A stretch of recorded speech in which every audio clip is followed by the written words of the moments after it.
That's with Evan Boyer. How you doing? What's going on, man? I'm good. How are you? I'm doing fantastic. I'm glad to talk to you again. Yeah, man, me too. It's been a while. It's been since last year. I don't know when last year, but quite a while, man. How have you Yeah. been? Dude, I've been doing great. It's funny. I was asking Steve. I was like, "Have I met Evan in person?" Because like when you do a video podcast and you edit so many videos, Yeah.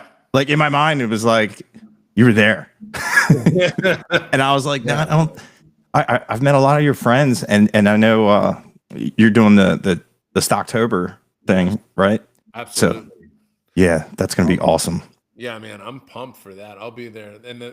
There was like a gathering last year that I was going to go to, but I was in the studio and I wasn't able to make it, which sucked. But this time, I'm pumped for it. I'm pumped for Stocktober, and it's Yeah, got a great name too. yeah, yeah. That was all Steve. Was it? I was Yeah, gonna ask. Like, all right, marketing brain working real well. There yeah. you go. So There you go. you got some new music coming out. I do. Yeah, so I released my first full-length album last year in June, and that did far better than expectations because I didn't know what I was getting into. It was my first album. I was just like, I want to release something. I want my music out there. I don't care what people think, even though you kind of do what care you care what people think. Um, but it definitely helps you either go forward or kind of like tone things down. And man, it was just such an awesome experience. The recording process, putting out the music, and hearing everyone like their takes. Just hearing what people felt about it just made me want to get right back into the studio. And as you know, studios cost money. It, it's like, okay, I want to get right back in there. I already have 10 songs ready to record. Okay, now we need to play some shows to save up some money to be able to get back in. So I was able to, I went back into the studio in late March, early April, and we recorded five. And I did it with Tim Lightyear, as you're familiar with. The idea was for us to go down to. Let me back up a little bit. I found this studio. I really wanted like the live-in experience of a studio, right? Just to so we're not, packing up the bag. All right, we're leaving and getting out of the creative mind space, and then coming back the next morning, and then I have to spend an hour getting back in that creative mind space. So I found this incredible studio down in Fredericksburg, Audio Styles. It's owned by a guy named Taylor Tash, who is just phenomenal, genius, and he set up this studio so well. And you can live there as well. So I told Tim, I'm like, here's the thing. I want to do kind of a getaway, fully embraced, fully, you're totally in it, and record these songs and see how they come out. So me, Taylor, who obviously owns it, Taylor started as kind of like the engineer, but as we got going, and Tim was the producer, but as we got going, Tim was like, dude, and he said this in such a good way. He's like, Taylor's like co-producing this, and he's doing a hell of a job. And I'm like, that's great because the way I looked at it, and then I brought in my guitarist Tyler Murph, and I told the guys because they had never really worked together before. Taylor and Tim had never even met before. So I told them, I'm like, guys, I feel like I just assembled the Justice League, and I'm Batman. I'm the one with the no powers at all, but I'm footing the bill, and I just assembled all of these excellent creative types, and they happened to work together so well, and we came up with these songs, and I'm just completely floored by them. I'm so excited to release them, even though it's one by one. It's like each one gets their little chance to, everyone gets to see it. and that just I'm super pumped about it. And since I recorded it in April, we released the first song about a month and a half ago called "Old Man." I don't know if you had a chance to listen to it, but it's something. It's very different from what I've released before. Yeah. It is basically, it is me on acoustic guitar, Brendan Anthony on the fiddle, and Tim with some small little piano, and that's it. And we recorded it on the floor. We did one rehearsal take, and then that was our first real take. And then we're like, we got it. We started a second take. We're like, no, this thing sucks. Let's just stick with what we got. And it was one of those times, and this sounds super cliche, but it was one of those times in the studio where it felt like, oh my God, this is why I'm doing this. This is like this magical, and there wasn't too much to it. That's the cool thing. I wrote this song. I had never heard violin or fiddle put to it. And Brendan's like, let's run through it. He's like, I've never heard the song. And I played it, and he starts doing his thing. And I just start welling up because it was so beautiful. And I'm not, typically that emotional. And it was really special. It was really magical. And it was a song, it's pretty deep to my heart. It's about, not to get off a tangent, but the song "Old Man" is about my biological father, who I've never met. Yeah. It's kind of my ode to him. And so in general, it was an emotional song. And then to just hear it come together was just something so special to happen in that studio. And one of the best recording experiences I could have ever imagined. Yeah. So that's the one that's out right now. Now, what I tend to do is I don't know if it's a curse or a blessing or what, somewhere in between probably. I release songs that are very different. Like if you like this song, you might not like the next song. If you don't like this song, wait till the next song because you might like that. Because the next one I'm releasing is called "Breakthrough." And I think you'll be proud of me. It's for the first time I switched to electric. And I was like, okay, this song calls for electric. Now, Tim Lightyear does a lot of the heavy lifting, but I brought down my 333 semi-hollow, and I'm figuring out how to work this thing, what buttons go where, what pedals are doing what. But it was awesome. I loved it. And now when we play live, I'm the guy that takes off my acoustic. I put on my electric. Hopefully it's tuned up. And I thought you'd be pretty proud of that because I know you're a big electric guy and not so much acoustic. Yeah. I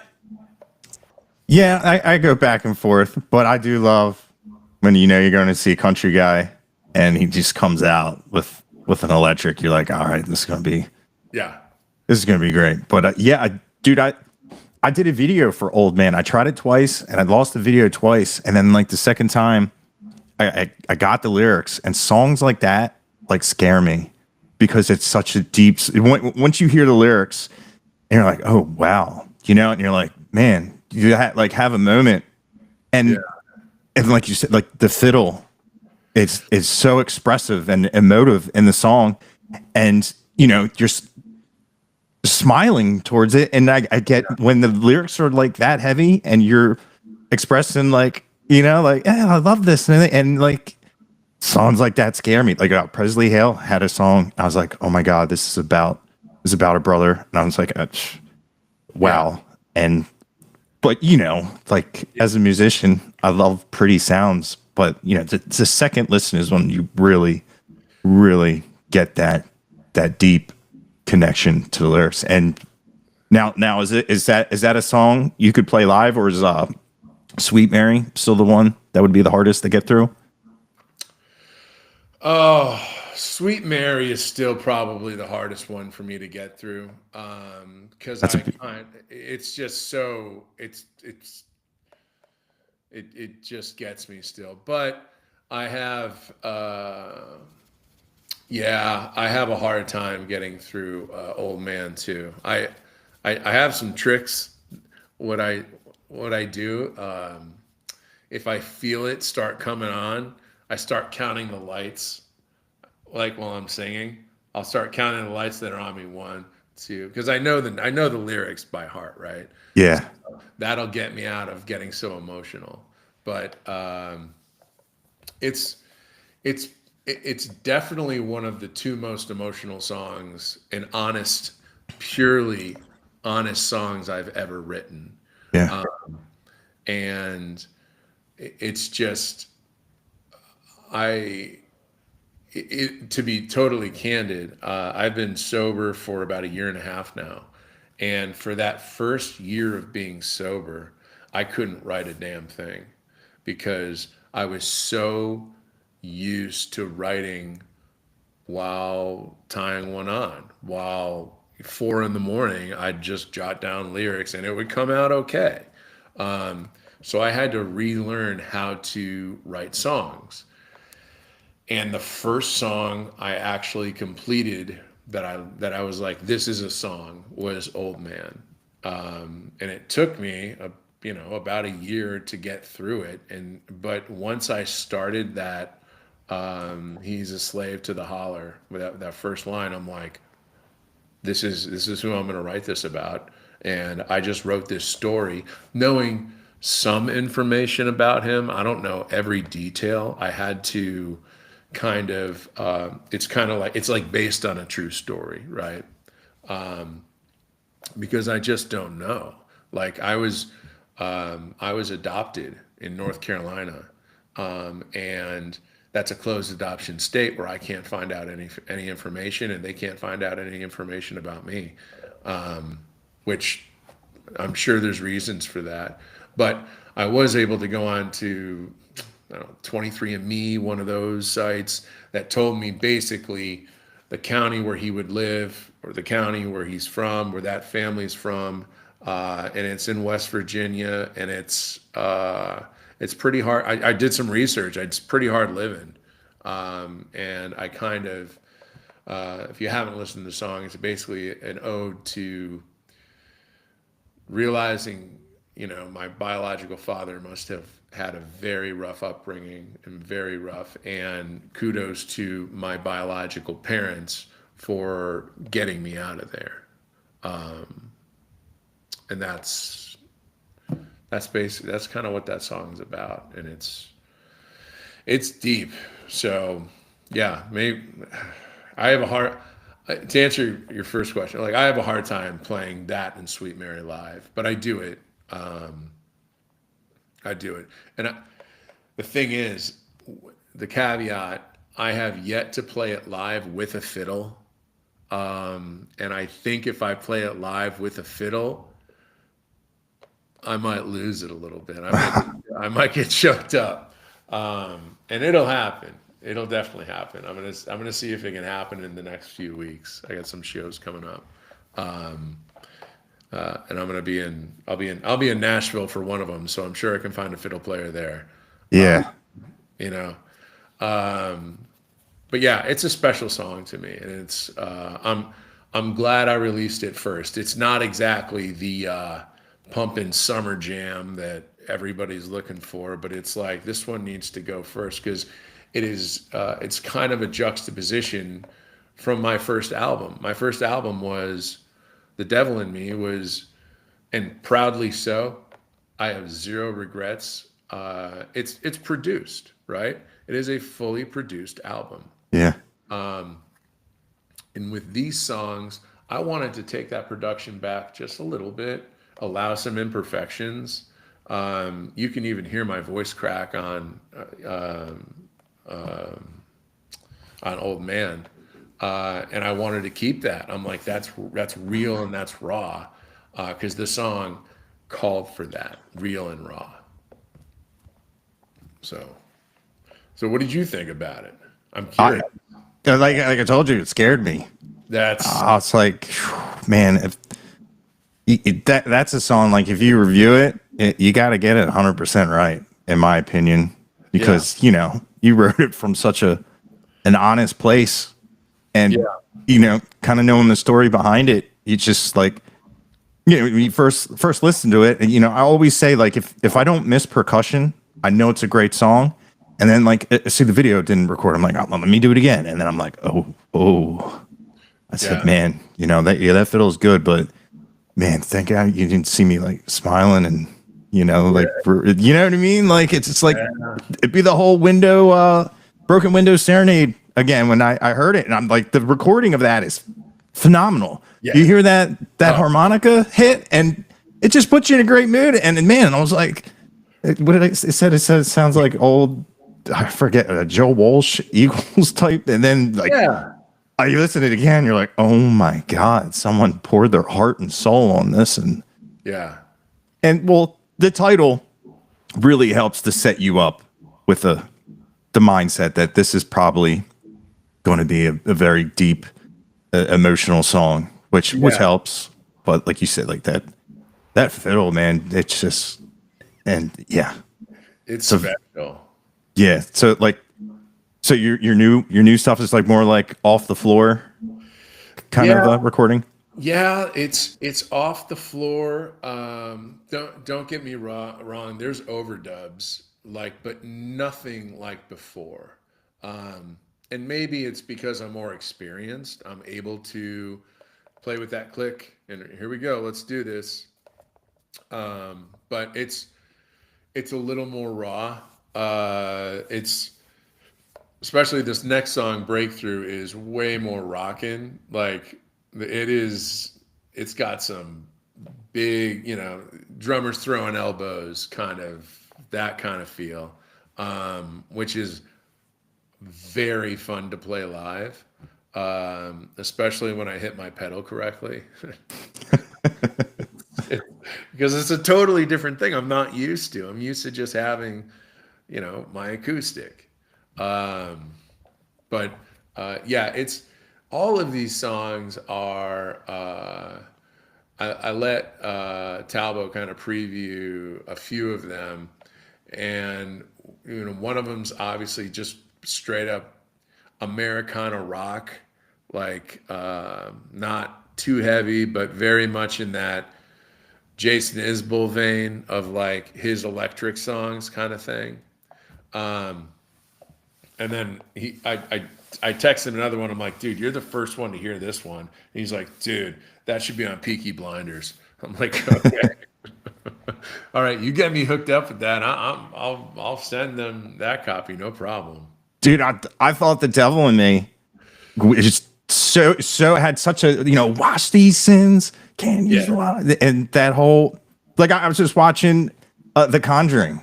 Like, dude, it definitely would fit in something along those lines, and it's so good. And like that whole album, like Cedar Creek and all those, there's a lot of like call them like soundscapes, a lot of cool, and To Summers has a lot of cool like bottom like layer shimmer that I really love. It's a great album. Like when you sit and listen to it all the way through, like you said, like a lot of yours very different. And speaking of like rocking songs, I don't know how I ever missed Hearts on Fire. Yeah. I was like, dude, like, I was like, that definitely has, you can definitely hear what we were talking before, the Tom Petty type influence. Yeah. And I was like, I dig it. I just, it has a really cool feel to it. And yeah, it is cool that you're very, multidimensional in your music. Because it's cool to see a lot of different sides of you. It's like, yeah, thank you for saying that. Because I always kind of step back and question, should I just lean into a certain sound? And like, okay, I do that well. Should I lean into that? But sometimes I don't want to. And sometimes I want to write a song like Old Man. Sometimes I want to write a song like Hearts on Fire. Sometimes I want to write some spooky shit like the Devil in Me. Yeah. And I feel like while it's a massive, they're very different, but there's a little bit that connects them each. Maybe it's just my voice, I don't know. But yeah, it's funny you mentioned Hearts on Fire. That was the first song I ever released. Yeah, I was like, how did I miss this? Because that's like my jam. That dude, if you like Hearts on Fire, Breakthrough will be right down your alley. I promise you that, because I kept hearing I released Hearts on Fire in 2022. It was the first song I ever released. It's the first song I ever recorded live, or sorry, recorded in the studio. Didn't know what I was doing. Took forever to get the vocals, just because I don't know what it, I don't even know what a click track was. And then I'm like, okay, release that. Okay, I didn't know what to expect. And then I started doing The Devil in Me, released The Devil in Me. And every time I would play Hearts on Fire live, someone would come up to me after and they would be like, that Hearts on Fire song. I'm like, yeah, it's older, but yeah, I'm glad that you're digging it, because when I released it, I didn't have any Spotify listeners or anything, so no one could really hear it. Yeah.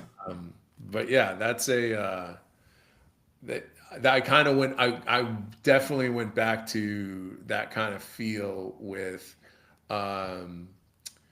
this new song coming out on September 5th, Breakthrough. It's got some cool stuff into it.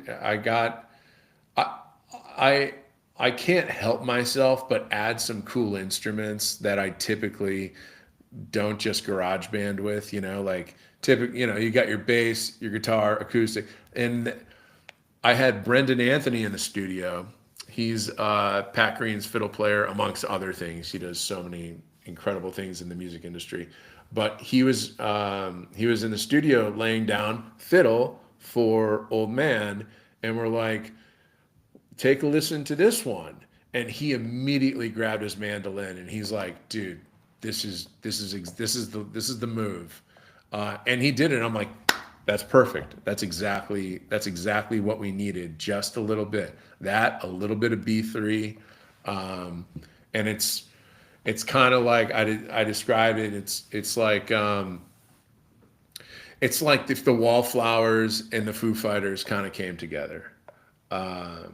That's, if you can, I'm super pumped for this song. I'm jazzed. Just because I want people to hear it. It's fun. And there's a teaser on my Instagram right now with it, if you want to check it out. And TikTok. Yeah. And TikTok. I'll definitely check it out. Yeah.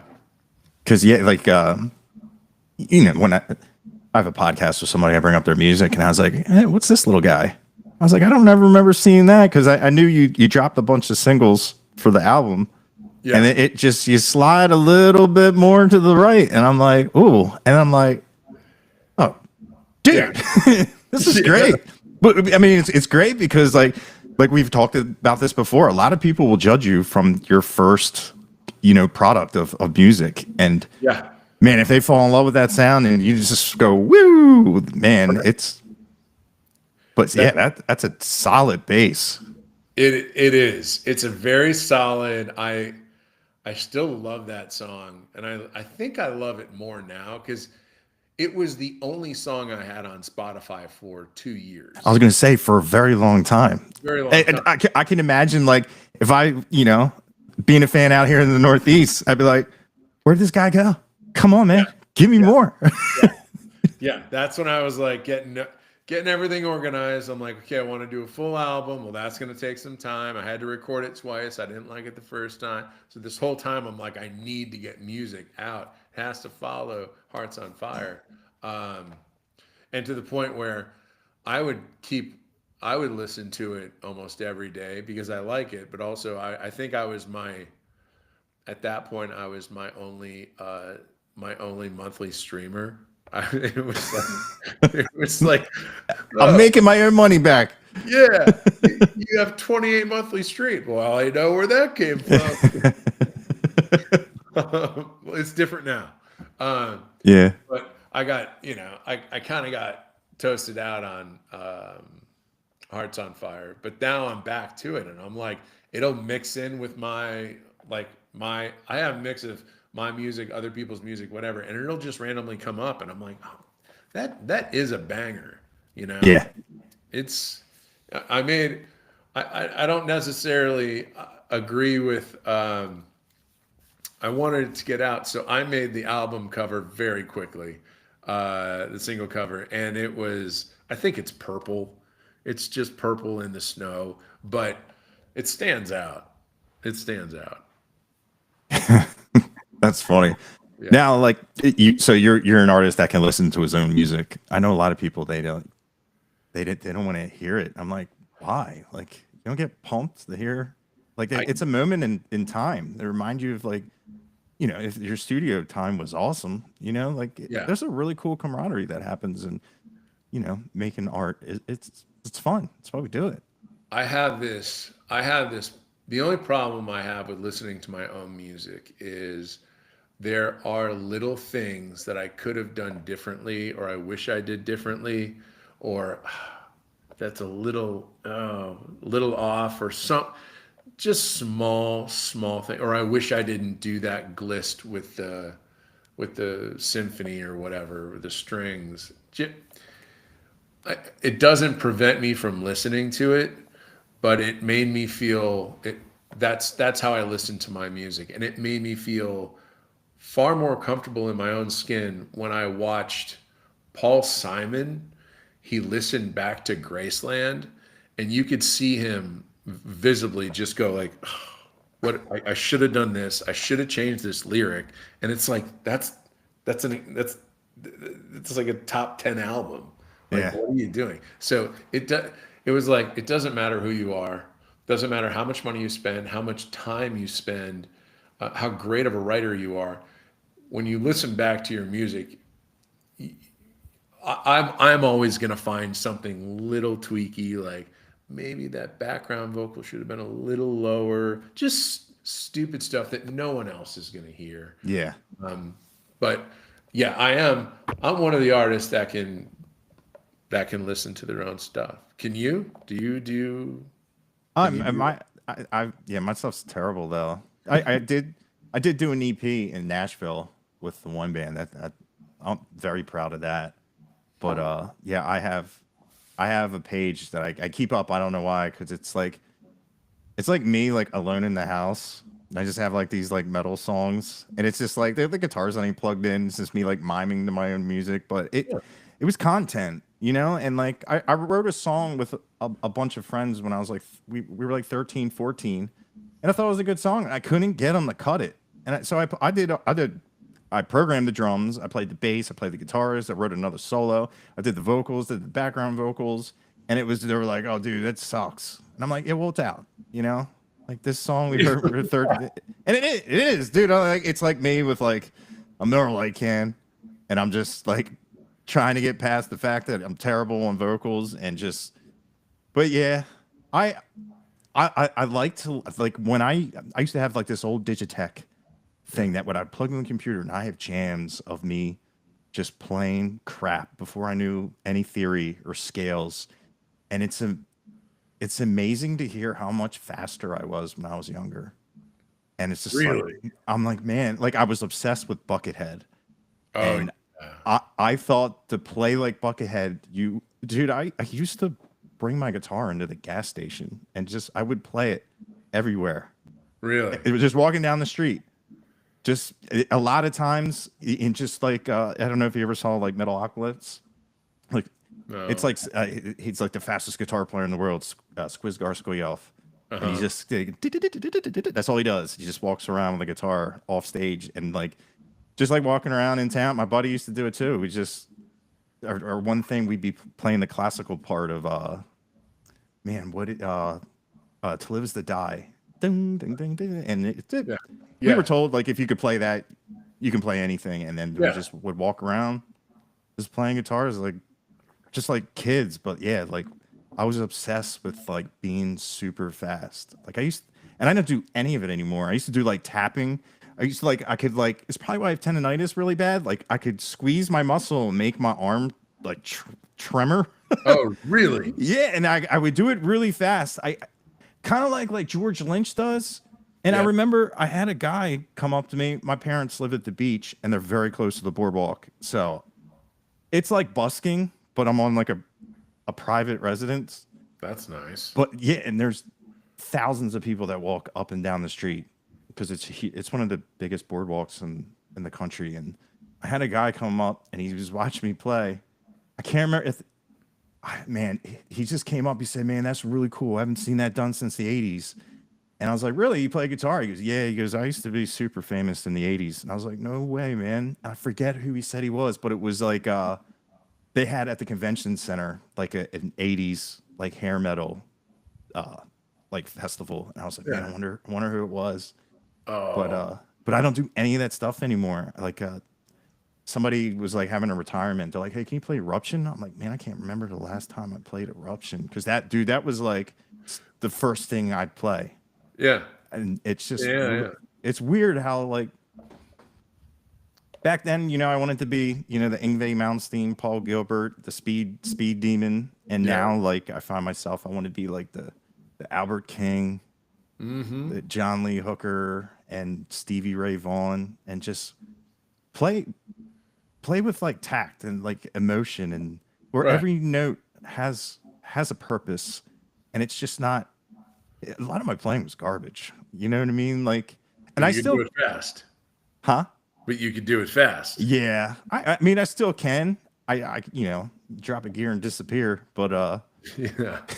I there's a time and place for it. Like when you're at a crowd and they see you ripping, you're gonna turn more heads. And Yeah. it's like my buddy, he'll turn to me and he'll just say, "Go see Biscuit," and I'm like, "All right, here Yep. goes 10,000 notes that just it's Yep. in country, it's kind of hard to pull back, but I've been getting I've been getting better at it because like when you have like, and I see people doing it, you have a great guitar player, and like when you're getting into a song, because like with country, there's a lot of movement and space for a lead and doing cool slides and cool licks, and I love that about it because like for a while when I one of the rhythm guitar players of a band I was managing. It was country. They put me in on rhythm. Man, I held that play. I held everything down. Yeah. And then like I remember watching because I never really saw myself playing. I just remember watching the lead guitar player just play whenever the hell he wanted. And just walk around and yeah, what's up, like he shined during the solos, but for the most part, he just was like doing whatever he wanted, and I'm over there like, Yeah. like, like, come on, dude, like, I want to grab some water. But being a lead, I've been playing a lot of lead. It's really cool how like you can even go with the vocals, but it does take a little bit from the singer. Like I get the look when people are like, "All right, dude, come on, Ingve." Yeah. I have a good rapport with Tyler, my guitarist. And he knows I just give him a look when to cook, and he'll know and I'll just go cook. And it's typically at the end of The Devil in Me, because live we changed that because I don't have a gospel choir. Yeah. It just becomes this more kind of like rock at the end, like pure flat out Foo Fighters rock song, where I'm screaming the devil in me, and I'm like, just go, and I'm doing everything I can to break a string on that acoustic, playing three notes. But that's one of the cool, like there are times and places where you can do that even in Americana or country, you know. Yeah. I'm glad I've got some songs I could do that, because I certainly can't do that with Old Man or Cedar Creek or Yeah. one of the laid back chill ones. Yeah. That would be a little out of place. Yeah, but maybe I want to do it now. Yeah. I dude, if you have someone on stage that can rip, man, like if you're having a problem, whenever, like for some reason with it, I would love to see if anybody like did a science paper on why people love the electric guitar so much. Like I have all the instruments, especially like it's always like the older like middle aged man. Which well, I am I am that guy. Yeah, like man, you hear someone doing some phrases. I don't care what I'm doing. I don't care. I'd be talking to anybody. It's Yeah. rich, famous. I'm gonna turn around and Yeah. go, what you say? You know, you got any more of that, bud? Yeah, exactly. And I don't know. I think it has to electric guitar, it starts in like, and for me at least, it started in middle school because it's just cool, man. It's Yeah, just cool to learn electric guitar and show the chicks that you know how to play three notes and you can start a band with three notes. yeah, And then you kind of learn, okay, now I know power chords. Now let me do a little something else, and that just grows. And people and real musicians start to hear that, and you can really get in. You could be like, "Wow, how did you just do that? Look at that bend. Let me learn. Let me try to do that." And it's because more people, in my opinion, more people than you know play guitar in some way or fashion, and it's just a cool instrument to play, and it is so aesthetically pleasing to the ear. Where some people, oboe is really cool too.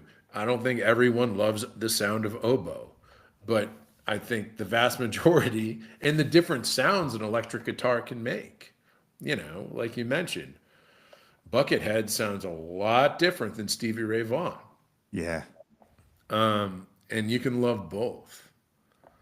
That's the yeah. that's the cool thing I think with electric. Meanwhile, I'm in a room with about 10 acoustics and one electric. Dude, I could never imagine having. Well, I'm like, I got one, two, three. I got one upstairs, four, I have five. Yeah, I got five, but I got 10. I'm like, Dude, I I I can't stop myself. I told my wife, hey, I put in an order for a new Martin, and she thought I was joking. She's like, and then I was stuck in like, no, really. So I yeah, didn't correct her for like 2 weeks, and then I'm like, yeah, just like the guitar I ordered. She's like, were you serious? You did that? I'm like, yeah. She's like, how are you going to pay for that? I'm like, I got plans. It's okay. It's all right. But yeah, yeah, I have an acoustic problem. yeah. I just, Ten. I, yeah, I've got it. Yeah. Cause I've got a couple J200s, the classic cowboy guitar. I've got a 1930 something Gibson that just sounds old and awesome as hell. And I used it because it sounds old and swampy. I used it on the Fear on my last album. So there are places like that. An acoustic guitar just doesn't sound like an acoustic guitar all the time, in my Yeah, opinion. They do. You could do stuff to them. You can keep those old strings on. You can put flat wounds on. You could just, and it depends on how they're built. There's a lot to it, and I'm often made fun of. And I fully accepted that, like, dude, just get like more electric guitars because I have one. Um, but yeah, that's maybe I should diversify a little bit. But yeah, I've got quite a bit. yeah. So are you a Martin guy? You like the like darker sounding? I go back and forth. I think live with my band, I'll play my J200, my Gibson J200. But anywhere else, if I'm doing my own thing, or if I'm writing, or if I'm in the studio, it is my D28, my Martin. It's just, it just sounds so good and so full. Or if I'm if I'm doing like a picnic circle or a song swap, I'll bring the Martin because I know it stands out. Yeah. It just sounds it just sounds superior. It just sounds bigger. Um, and it what's funny is I have a really expensive guitar that doesn't even hold a candle to my cheaper Gibson, you know. It's just how they're made and the certain woods. Like I got one that's walnut. Walnut's not supposed to sound good, but it does in this case for whatever reason. Um, I I picked up a I think it's all mahogany, which is super rare from the 1970s. It Yeah. smells like an old church basement, but it sounds awesome. It's like different guitars gives you a lot. Just because it's an acoustic guitar doesn't mean it sounds one way. Yeah. Oh, dude, it's crazy how different they are. That reminds me. It might have been the first time I saw Shane Smith and the Saints. Myron Elkins opened up for him, and I don't think he knew who he was or anything. And I was talking to him. I said, "Hey, first time out here?" He goes, "Yeah, dude, I'm so excited to be in the state where they make Martin guitars." And I was like, "Yeah, they do make them here." And I was like, I had friends that their wives worked at Martin, and Oh, I'm like, "Oh, so you play guitar?" And they're like, "No, why?" I'm like, "Well, why'd you marry her?" Like, oh, you work at Martin? If a girl told me, like as a guy, oh, you work at the guitar factory, as a musician, you're just like, what? Because what? I play with a guy. He works at PRS, Uh-huh. and man, he brought out his buddy, and it was before it hit production. The dude from Shinedown, it was one of his like beta guitars, and he just took it out of a bag and just went. I was like, dude, what are you doing? It's a PRS. And I said, I know it's expensive because it's got the handwritten stuff on the back. He goes, they told me to beat the hell out of it, so I'm gonna beat the hell out of it. And I was like, dude, Really?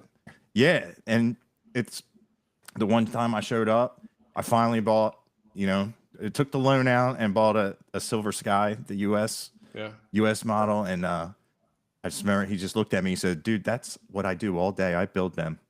And I was like, man, like, you ever thought about like just taking one home? Like Yeah. it's the temptation as a guitar player.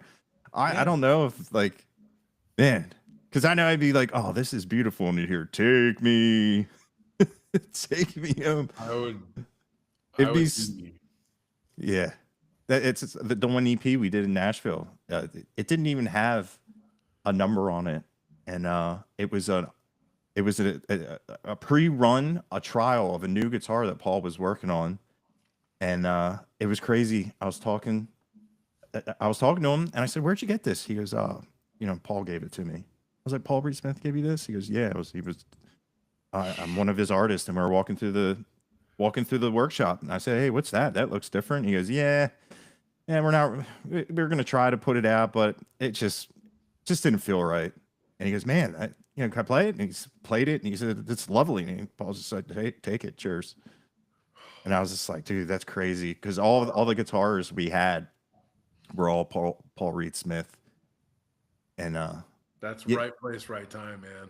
yeah, yeah, That and is awesome. yeah, it's he's in a band, and I just missed. He was playing at this like little place where like I definitely would have been able to talk to him. And Yeah. it was like the day after. It was like, oh, Paul Reed Smith was at Elkton Music Hall. I'm like, oh, I probably would have beat his ear off, asking questions, and Of course. there's just so much. It's like talking to Drew Herrickle about anything music, and it's just I always feel like when you're like Tim, you need a notepad because there's just so much. Like I want to know Yes. that they've already done the tweaking and the years and the reading and the knowledge, and Yep. what could take a conversation 3 minutes with them would take 20 years for me of just trial and error. Yeah. Those two names, great examples of they could just have classes.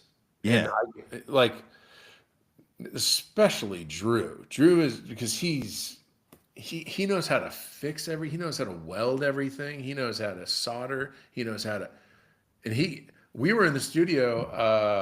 I'm not going to mention the studio because a lot of things were broken there, but he was fixing all the stuff for the studio so that it would work for my session. Because when you're in the studio, if something doesn't work, you don't get your money back typically. Yeah. But he was in there soldering I don't know, soldering something to make sure the B3 worked. And it's like, how do you even know how to do that? He's like, oh, then he can play it like no one else's business.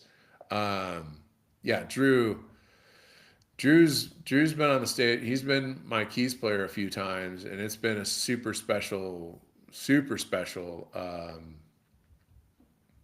moment to share the stage with him because he's one. I'll go to my guitarist. I'll be like, Cook, and then I'll be like, okay, stop, Drew, Cook, and it's just these guys make. It's who you surround yourself, and I'm so lucky, and I've met them all. I've met all these guys through Bradley Procopi.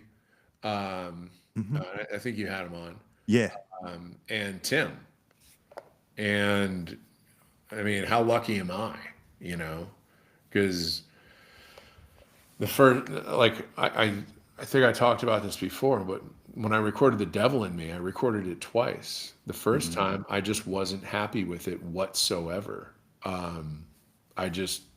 It was fine, but it was like 80% there. It wasn't what I needed.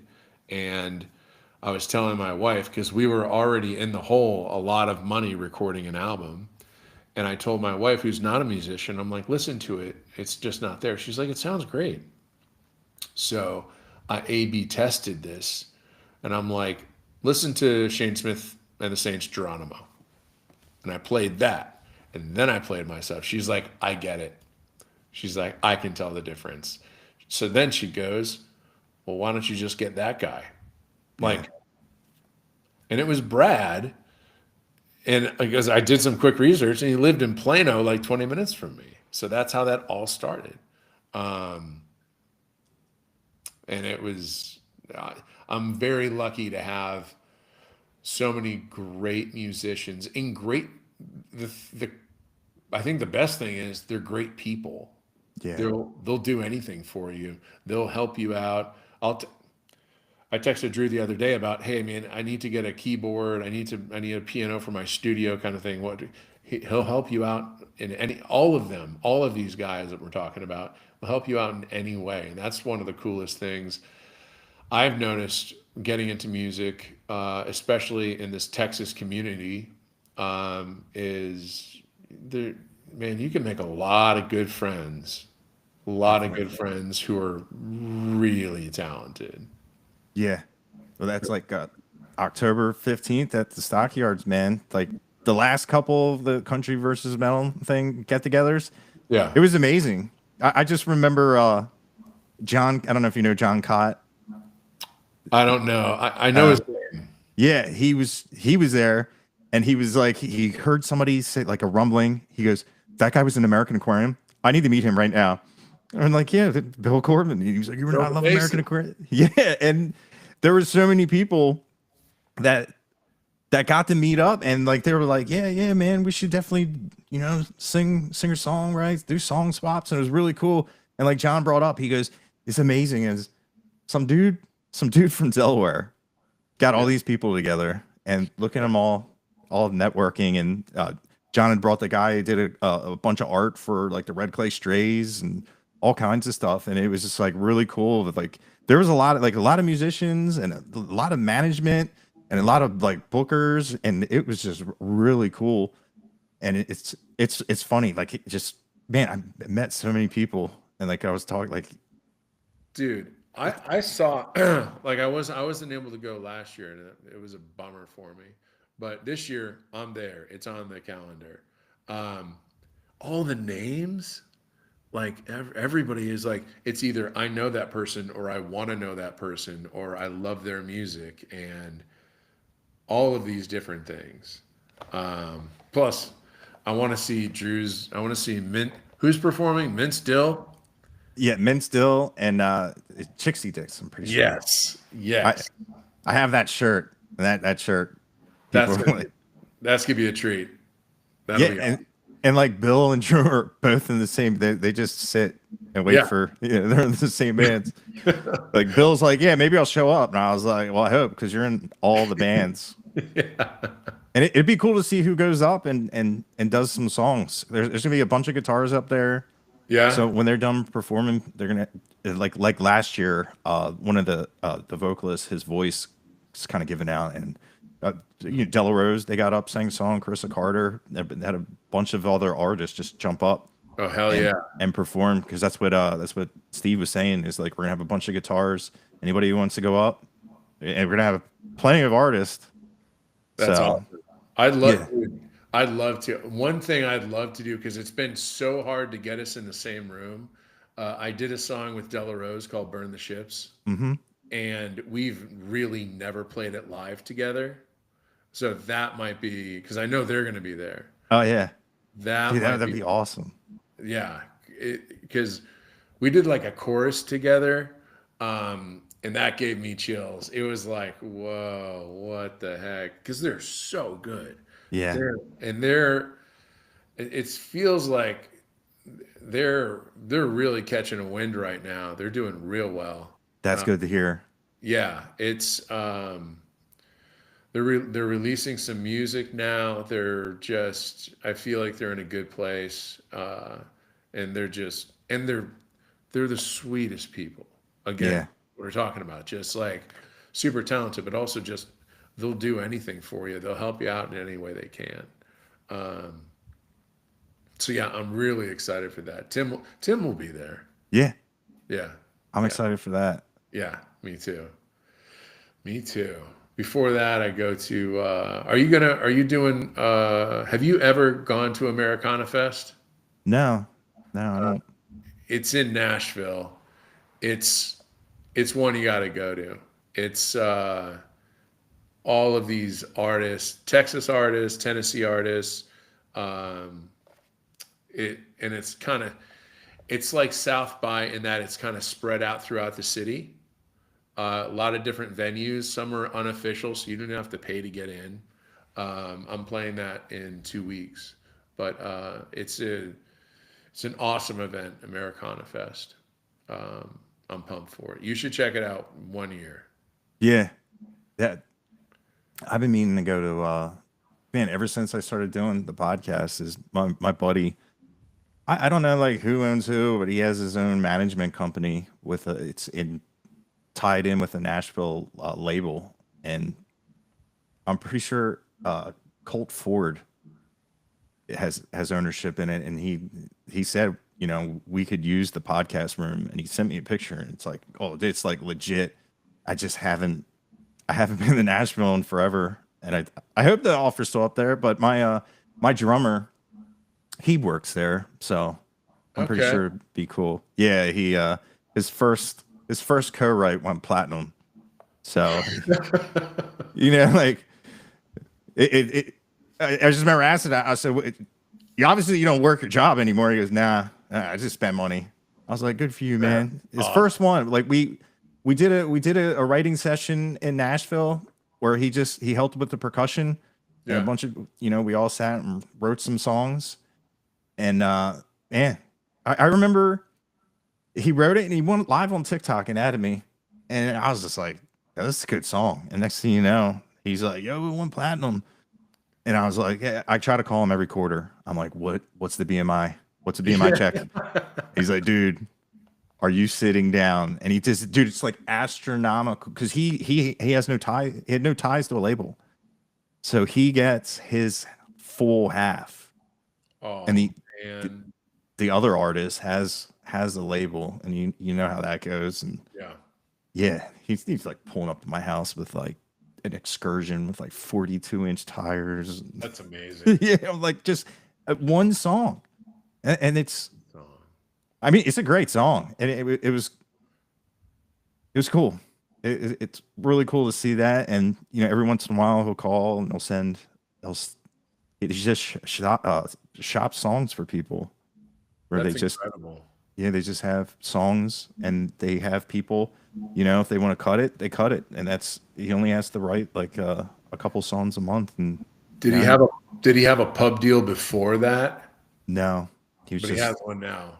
yeah, yeah, Yeah. he went with it was more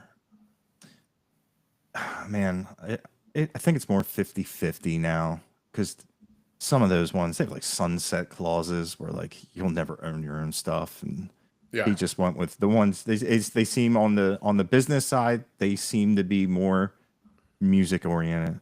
Yeah. Well, That's obviously, cool.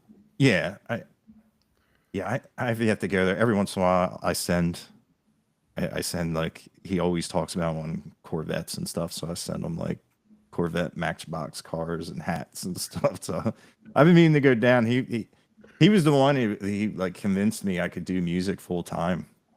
Him and the other guy he was playing with, and of course that all went to hell, you know. But it, As it does. yeah, yeah, you Right. know when people are you look over and you're like, what are you smelling off that Garmin? Oh, okay, yeah, and this is why we're lost in Manhattan in a trailer where we can't turn around anywhere. This is terrible. Oh, Yep. let's go over the Washington Bridge again. That's another $80. Yep. Yep. I've Yeah. been, man. I've definitely been there.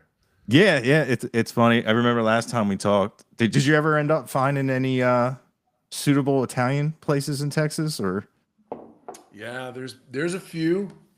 Um, the names escape me, obviously, as you asked me, but there's one. There's one that makes really good linguine in Lakewood, which is part of Dallas, and then there's another one that you just can't get into. It's so popular, but I've kind of just honestly, it's easier to at this point to make my own, yeah. because I know how my mom would make it. Because for those not who don't know, I'm originally from the Northeast, um, so I'm very up in the Northeast. Italian is like Mexican down here in Texas, Yeah. Tex-Mex. So if anyone has any suggestions for Italian in Texas, or even the surrounding states, because I've been touring a lot lately, please hit me up because I'm all for Italian food. Yeah. I Now you call it sauce or gravy? so my I I go back and forth because if I know if I'm in mixed company, I'm just going to confuse someone. I'll just call it sauce. But I know it's gravy. Um, so I don't need to explain why it's called gravy. Especially down here, people just look at me weird. Yeah. You know. Yeah, that's a big thing. Are you? When was the last time you were in Texas? Was it last year? Um, last year for the we did the country versus metal thing and the Troubadour Fest. Oh It's yeah. like an all you can eat barbecue, Yes. which Yeah. was awesome. That's Because awesome.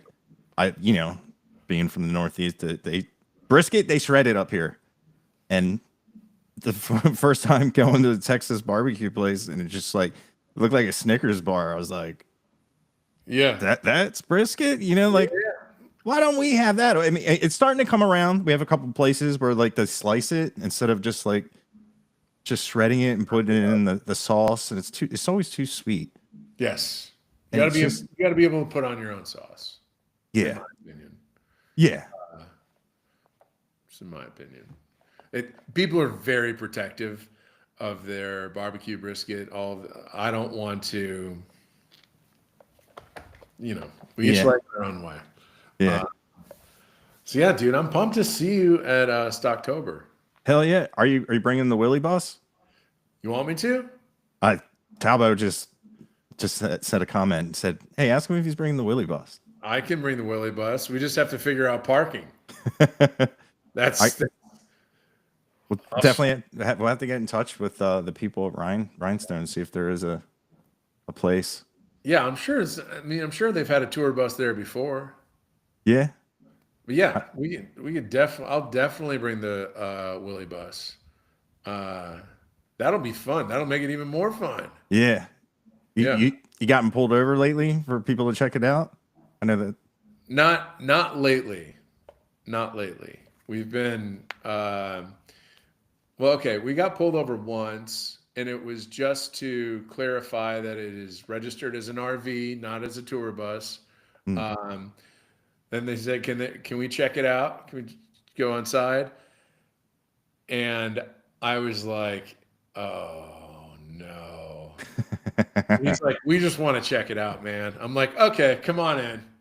Like, this is cool." And he was like, "This is awesome." And I gave the history, because it wasn't only Willie's. It was like, Robert Earl Keen had it, Ray Wiley Hubbard, Charlie Crockett, all of these amazing Texas artists have used it, leased it.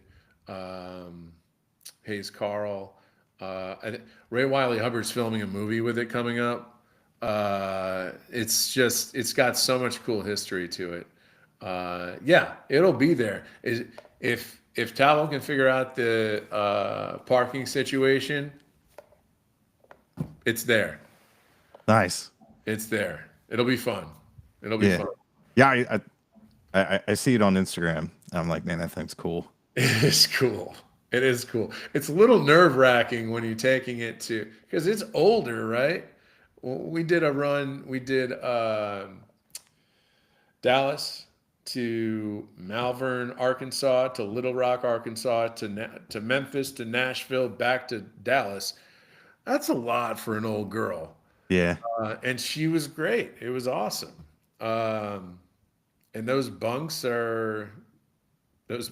I sleep like a baby in those bunks. It's just like a little cocoon. But yeah. So, and if anyone ever wants to lease it, let me know. I'm That's happy awesome. to. A lot of people, what some people do is they'll, because it's based in Dallas, they'll take it and then they'll lease it to, like, they'll go to Fort Worth, they'll go see a show. It'll be like, it's a glorified party bus sometimes, and I'm totally fine with that. It's cool. If someone can appreciate the history, awesome. Yeah. So, Yeah. And when you go to a show on a tour bus, I would like, who's going to stop backing up that bus next to like the artist's bus? They're definitely going to, yeah, here, come on. Here's your shore power. yep. And you just hop out. They're like, hey, who are you with? We're have separate boards. Yeah. Oh, my manager has the lanyards over there. Yeah, it's a crew bus. We gotta Yeah. figure out. I'll be right back. Yeah. It's like the Hunter S. Thompson zoo plane. All the maniacs. Hey! What's that? Tell me. No, it was just like, I just remember the movie where they had like these planes, and the one was like, we're all like the prim and proper gentlemen were on this, and then they had the zoo plane where it was Okay. all, they were like throwing footballs around and drinking and having fun, and Yeah, yeah. but yeah, I thought This is definitely the zoo plane. Last time we had it we were at the Whiskey Myers show with Angel White, and we had a tattoo artist in the bus just giving tattoos to everyone. that's awesome. It was awesome. I think Angel got a Willie for Prez tattoo.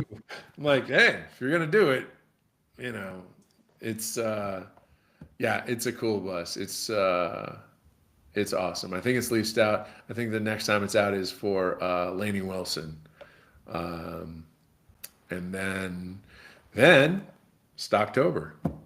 We just got to figure that out. Yeah, Yeah, yeah, man. definitely. That'd be cool. Because, like you said, it's a pretty cool list of names that have, lived and breathed. Oh, It- oh my God. it's our house. Exactly. And the cool thing is, on one of the panels inside the bus, me and the prior owner have had all of these artists sign it. Like Billy Joe Shaver signed it, Ray Wiley Hubbard, Asleep at the Wheel, all these just famous Texas artists have all used this bus. Um, and I think it'll a lot of the artists who show up, and even the people just spectators will show up. They'll get a kick out of it and get a cool photo shoot too. Oh yeah, that's yeah. Well, especially if you're an artist, you know. Yeah, I yeah, would definitely be like new tour vehicle, you know. yeah. The door opens. Hey, get out of here. Dude, I do Thanks. the same thing. Yeah. I take it right, take a picture in front of the bus or do a selfie, in front Oh of the yeah. bus. Like, dude, why not? Yeah, you see a Lambo or a Ferrari, you know, for those Same 2 seconds, it's yours. You know, you're not touching it, you're not scratching. Hey, check it out. Exactly. Yeah, country verse metal worldwide. Exactly. We were I Every had it lawyer. I had it at Luck Reunion, which is which is one of Willie's festivals. And I'm going through Luck Reunion's Instagram after the fact, and I see Jessica Simpson right next to the bus, just like taking a photo shoot with it. I'm like, is that Jessica Simpson with my bus? What the hell? And it was just cool. It's like, no matter who you are, no matter how popular you are, you think you can appreciate how cool it is. Yeah. So, yeah, I'm lucky to still be the owner of the Willie Bus, the Redheaded Stranger. Yeah. That's a cool flex. It's a cool flex. It's as long as your music lives up to it in some way or another, Oh, you definitely. you know. Dude, who has a first album that sounds like yours, that is that pristine and great sounding? You know what I mean? There's no like, so you can hear somebody's first album and be like, oh, they'll sound better with money. You know what I mean? Right. But yours out a first album like that, Thank you. that is a solid first release. And like we've talked about, when people base you off your first, you know, Yes. that's a solid, you know. I appreciate that. That's really nice for you to say. Thank you very much. Yeah, it has dude, the way, like I said, those soundscapes, man, and that, like, man, I'm terrible. I don't know if it was like 2 summers. There's like this cool like guitar lick that's like real shimmery, and it's just, man, that's a great song too. 2 Summers. Yeah. Yeah, That's and that Cedar was- Creek. Cedar Creek. That's my lick. That's the only lick I really came Oh up. yeah, Yeah. I think it's Cedar Creek that has this solo where like the note hangs, and you're like, oh, it's hanging too long, and it just bends right up, and it's perfect. I forget what song, but it's like a cliffhanger, and you're just like, I love moments like that, because your brain, even though if you're not a musician, your brain knows the 12 notes, it knows the major minor scale, just kind of like, it's just how we like to hear things, and it just, when it hangs and you just, that tension, Yeah. and it puts you back, and you're like, oh, I'm happy again. And even if you aren't a musician, it's just, it's really cool. It's a really cool effect. And man, I would love to remember what song it was, but man, it's just, Could be it's Cedar done. Creek. It probably is, because that's a cool song that Yeah, has it's like one a of those, lot like, of cool. Joe Walsh. Like Joe Walsh does a really good job of his solos, like not doing something, like laying back and letting the air breathe, and then going in. Like, that's kind of what it reminded me of, which I think I know what you're talking about. But yeah, and that cool like shimmery lick, that 2 Yeah. Summers. We were in the studio, and Tim Lightyear, the song was kind of done, and we were just messing around. He's like, "Want to get weird?" And I'm like, "Yeah, let's get weird, man." So I was like, "That's so cool. We got to keep that, man." Yeah. That's kind of how the fun stuff happens in the studio. It's not laying down the bass and the drums and tuning the drums. That's not the fun part. It's, getting all that accoutrement. Yeah. Yeah, definitely. So, Well, we've been talking for an hour. Ellie, Yeah. jeez. All right. Good for us. Yeah. Is there anything you wanted to talk about, or? I mean, I've got my single coming out September 5th. I hope you all check it out. It's called Breakthrough.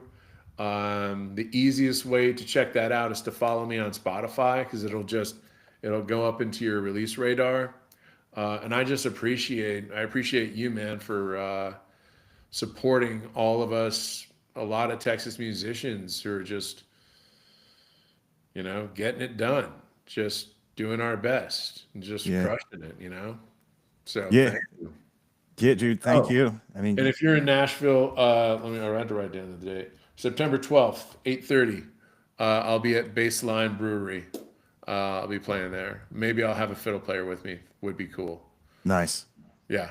So Hell yeah. I might bawl like a baby, but Oh well. whatever. People will remember you for it. And They'll remember me, all right. it's, are you an ugly crier? I'm like just kind of stop, and then I become an ugly crier. So, and it's hard to sing when you're an ugly crier because I've tried to train myself not to. We'll see how Yeah. it goes. We'll see how it goes. Yeah. Well, you can always count the lights. Yeah. Hopefully there'll be a lot of lights to count. Count the lights. Count the lights. Yeah, I'll name a song that way. Yeah. Count the lights. There we go. That's cool. Yeah. I'm all for it, man. Yeah. But yeah, man, it was nice talking to you. Good talking to you too, man. Yeah, thanks for taking time, especially, it's Memorial Day. Yeah, thank you for having me, and I'll see you in a few months in person. Yeah, dude. Yep. I got the tickets. I'm ready to go. Hell yeah, man. It'll be fun. Yeah, dude, it's been fun the last couple of years, so it's definitely it's bigger venue, bigger everything, more names. It's going to be a great time. Love it. Yeah. Love it. Hell Yeah. yeah, man. Yeah, it'd be cool to meet you and meet everybody Yeah, that, dude. that I haven't on that list, and it's Texas. If we get parking, I'll bring the bus. Hell yeah, I'm sure Talbot will. He'll make that happen. Yeah, definitely. Hell yeah. Hell yeah, man. But yeah, once again, thanks for coming on, and yeah, have a great night, man. Thanks for having me, brother. I'll talk to you later. Yep. Peace. See ya.